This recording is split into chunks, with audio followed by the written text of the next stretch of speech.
तो हम चर्चा करेंगे एक सवाल की, जो इस सवाल में हम आपको टेक्निक सिखाएंगे कि विद इन 1 मिनट के अंदर हम जेईई मेंस के प्रॉब्लम को कैसे सॉल्व कर सकते हैं।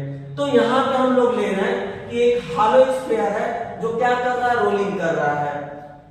उसके साथ यहाँ पे बोल रहा है कि ratio of rotational kinetic energy और टोटल काइनेटिक एनर्जी का रेशियो क्या होगा। अब ध्यान दीजिएगा, अगर हम लोग टोटल काइनेटिक एनर्जी देखेंगे, टोटल काइनेटिक एनर्जी, तो ध्यान दीजिएगा इसमें 2 फैक्टर आएगा, एक हमारा के रोटेशनल और दूसरा के ट्रांसलेशनल।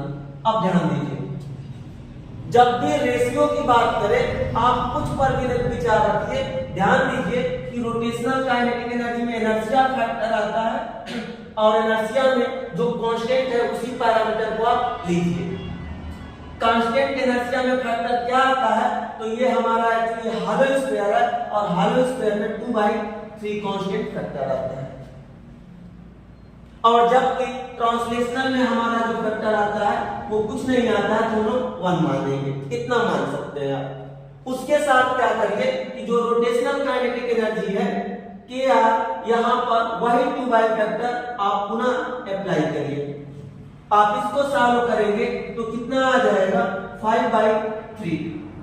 इन दोनों का आपको रेशियो पूछ रहा है तो सिंपल आप इसका रेशियो निकालिए, K × R। अब ध्यान दीजिएगा कि यार अब यहाँ पर यहाँ 5/3 और यहाँ पे आया 2/3, 3 से 3 कैंसल, 5/2। एक्चुअली यहाँ पे रोटेशनल अपॉन टोटल एनर्जी पूछा है, तो ये हमारा आ जाएगा के आर अपॉन टोटल एनर्जी, तो ये हमारा आ जाएगा 2/5। आपका आंसर निकल के आ गया 2। अब इस सवाल में आप खुद सोचिए कितना समय का था। ये सवाल अगर आप बेहतर ढंग से करेंगे अबाउट 30 सेकंड में ये सवाल सॉल्व हो जाएंगे।